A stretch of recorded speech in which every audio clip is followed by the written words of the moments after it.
Esse nome matéria exótica é um outro nome para matematicamente existe, mas fisicamente muito provavelmente não, talvez sim. Não temos ainda evidências que apontem que exista. É aqui que talvez o elemento zero do universo de Mass Effect entre na jogada. Se ele for um elemento com essa propriedade exótica, nós temos aí o nosso motor de dobra, conforme previsto pelas contas da relatividade geral. Ele poderia também resolver um segundo problema que a Alcubierre encontrou nas contas dele, que é a quantidade gigantesca de massa necessária para conseguir tornar prático esse motor. Para conseguir fazer uma mínima distorção no espaço-tempo, você precisa de uma quantidade de massa imensa. Nas primeiras contas de Alcubierre, inclusive, essa massa equivalia a mais do que a massa existente no universo inteiro. Depois, muitos outros físicos foram trabalhando com essas contas de Alcubierre, propondo mudanças nas contas que também equivaleriam a coisas que você precisa fazer fisicamente, e com isso eles conseguiram reduzir essa quantidade de massa necessária a quilogramas. Agora, como o efeito massivo, que dá nome ao Mass Effect,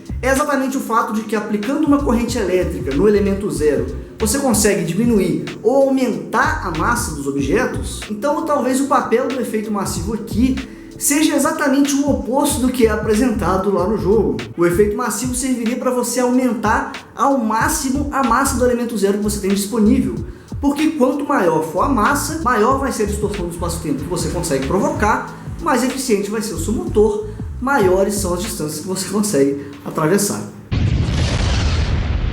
Mas calma aí que o problema ainda não está resolvido. Existem mais 3 problemas graves com esse motor de Alcubierre. Primeiro, ainda que a gente consiga fazer isso tudo, a física quântica sugere que essa distorção no tecido do espaço-tempo geraria uma quantidade gigantesca de radiação Hawking no interior da nave e também nos locais por onde ela passa. E aí você pulveriza a nave no meio do caminho e sabe lá mais o que você está aniquilando conforme você viaja. O segundo, e é um pouco mais grave, é que a mecânica quântica também postula que o universo sempre vai impedir fenômenos que violem a causalidade. Essa é a chamada conjectura da proteção cronológica. Então, mesmo que do referencial da nave ela não esteja viajando acima da velocidade da luz, ou seja, localmente ela não viola a causalidade, dos outros referenciais, sim, ela está violando a causalidade.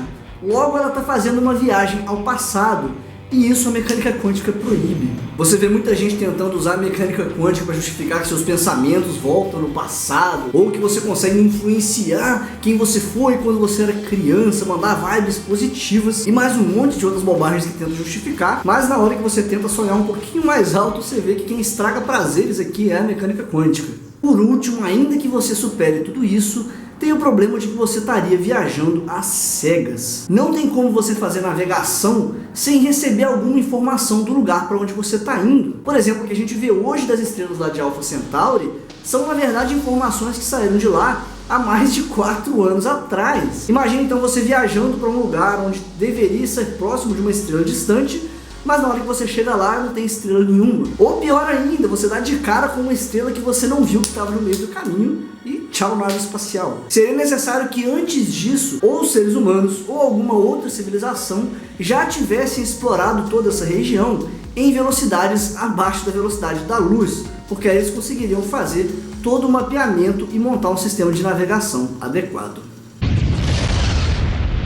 Então as naves espaciais, só em teoria, talvez fossem possíveis se, quando a gente conseguir finalmente unificar teoria da relatividade geral e mecânica quântica, que é a famosa teoria de tudo, a gente perceber nos cálculos que não existem essas proibições, que é um pouco difícil de acreditar. Além disso, a gente conseguisse também superar o problema da massa exótica, que no Mass Effect talvez exista, mas na realidade.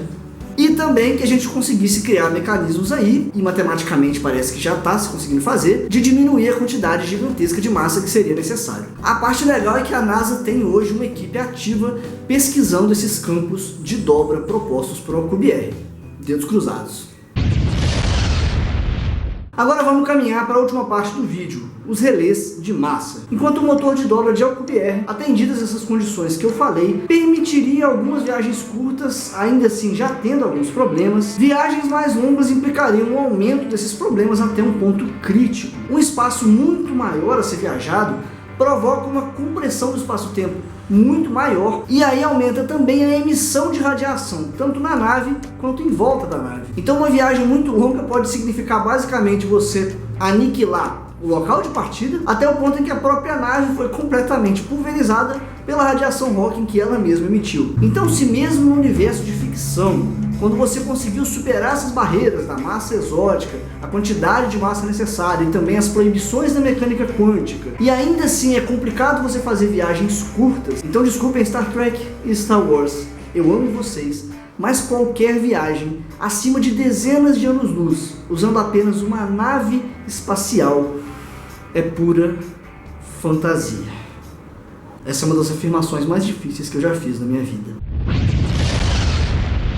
No caso de Mass Effect, é aqui que entram os relés de massa para resolver o problema. No próprio códex do jogo está lá falando que é graças aos relés de massa que esse tipo de viagem é possível. Embora o único problema que eles apontem é que mesmo com os motores mais rápidos que a luz, essa viagem levaria séculos. É verdade, mas a gente já viu que não é o único problema. Vamos lá. Segundo o jogo, os relés de massa são aparatos enormes, com braços de 15 km de comprimento, contendo anéis giratórios de 5 km de diâmetro por razões, e eles se encontram em vários setores diferentes da galáxia e foram construídos por uma civilização avançada antiga. Eles foram sendo descobertos aos poucos por várias civilizações galácticas. Inclusive existiria um relé de massa desse aqui no nosso sistema solar, orbitando ao redor de Plutão. Na verdade, esse corpo celeste que nós conhecemos como Caronte, que está em rotação sincronizada com Plutão, seria um relé de massa que foi coberto por gelo com o passar do tempo. E os relés funcionam em pares. Uma nave entra num relé,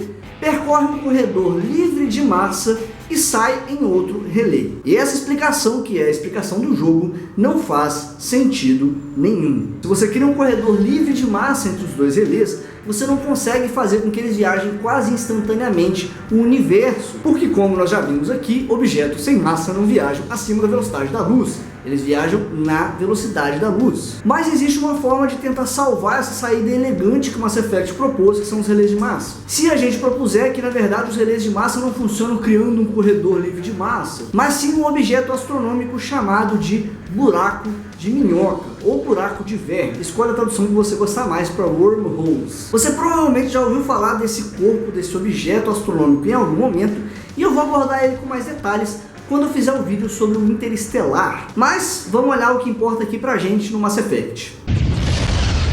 Um buraco de minhoca é uma estrutura física prevista por algumas soluções da relatividade geral, que foi proposta de forma separada, inicialmente pelo físico Ludwig Flam, por esse físico que eu não consigo falar o nome dele por nada, e mais tarde foi encontrada também por Einstein, trabalhando com seu colega Rosen. Inclusive, o nome técnico desses buracos de minhoca, na verdade, são pontes de Einstein-Rosen. O nome buraco de minhoca surgiu posteriormente numa explicação, montando uma analogia para tornar mais fácil de compreender o que seria esse fenômeno físico. E essa estrutura que foi encontrada nas contas da relatividade geral formaria atalhos entre pontos distantes do espaço-tempo. Distante quanto?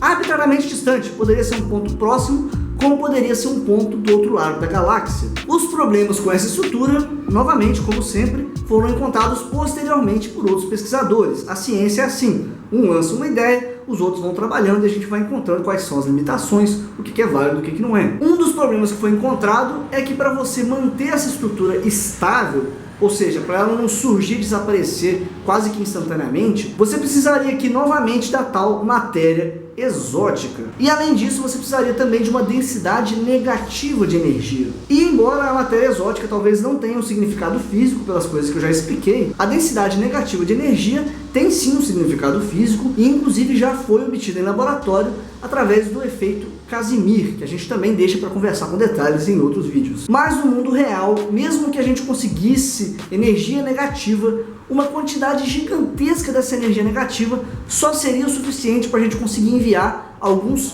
fótons através dessa estrutura.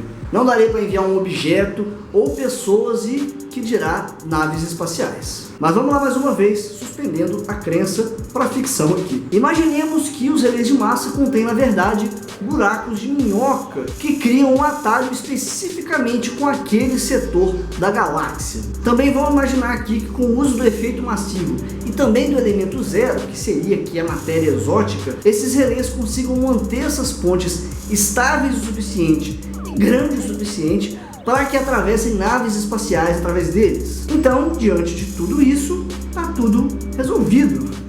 se não fossem mais 2 probleminhas irritantes mais uma vez. Um buraco de minhoca desse tipo também violaria a conjectura da proteção cronológica da mecânica quântica, porque essas estruturas são atalhos do espaço-tempo.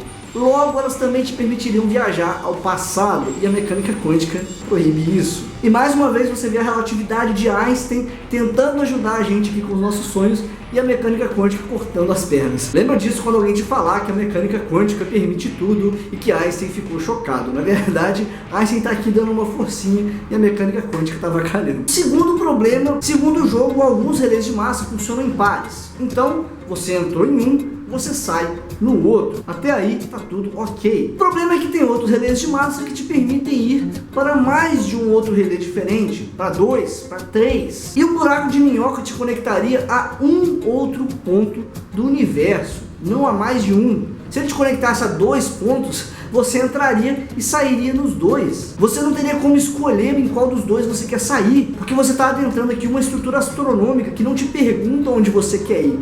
Ela simplesmente cria um atalho e se você quiser entrar, você entra, se você não quiser, você não entra. Então os relés de massa, embora façam muito mais sentido do que uma nave espacial atravessando a galáxia apenas com um motor de dobra, também não fazem tanto sentido assim.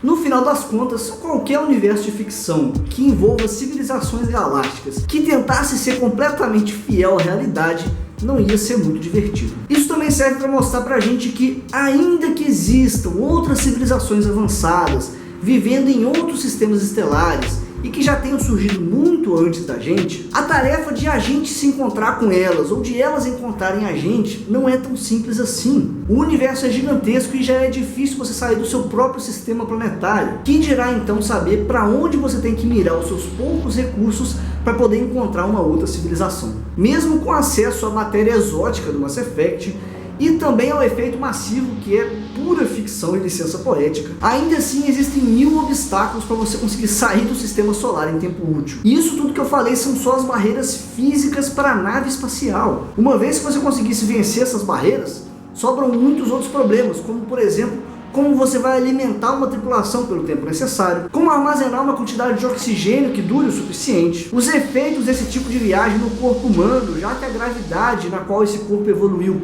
é muito diferente das condições que você vai encontrar pelo espaço. Enfim, não é uma tarefa simples. Se você consegue pensar num outro desafio que eu não mencionei, coloca aqui nos comentários agora. E se essa tarefa já é complicada de uma forma nata, ela fica ainda mais complicada quando não existe investimento em pesquisa científica, que é quem vai encontrar essas soluções. Perceba bem que todas as soluções que eu propus aqui foram encontradas por pesquisadores teóricos, ou seja, são aqueles cientistas conhecidos como pesquisadores que não fazem nada. E é por isso que é tão importante o investimento na pesquisa de base. E aqui eu não estou falando só da ciência, da física ou da biologia, não, eu estou falando de todo tipo de pesquisa de base, porque a nossa sociedade não é feita só de fenômenos físicos, a gente tem também os fenômenos sociais. São as pesquisas de base que propõem soluções que a gente nem imaginaria que seriam possíveis. Enquanto é muito bom que tenham pessoas construindo tecnologias que a gente já sabe que funcionam, é essencial que tenham também pessoas fazendo descobertas que a gente ainda nem sabe o que significam. E no Brasil, infelizmente, nenhum dos dois tipos de pesquisa tem investimento adequado, nem a prática e nem a teórica. Muito disso se deve ao fato de que a própria população ainda não enxerga a importância da gente investir dinheiro nesse tipo de pesquisa. Atualmente, como eu disse, na NASA existe um departamento dedicado a esse tipo de pesquisa, e nesse momento existe um grupo lá que está pesquisando esse motor de dobra de Alcubierre, que na verdade está pesquisando os campos de dobra. Existem também muitas outras iniciativas de pesquisa de propulsão que a gente vai conversar em vídeos próximos, e o que não falta hoje é gente com vontade e disposição de levar a humanidade mais longe nessa exploração, conhecimento e conquista do espaço. Enquanto isso, a gente vai aproveitando os universos de ficção e fazendo o que pode para mostrar para o Brasil que a pesquisa científica é essencial.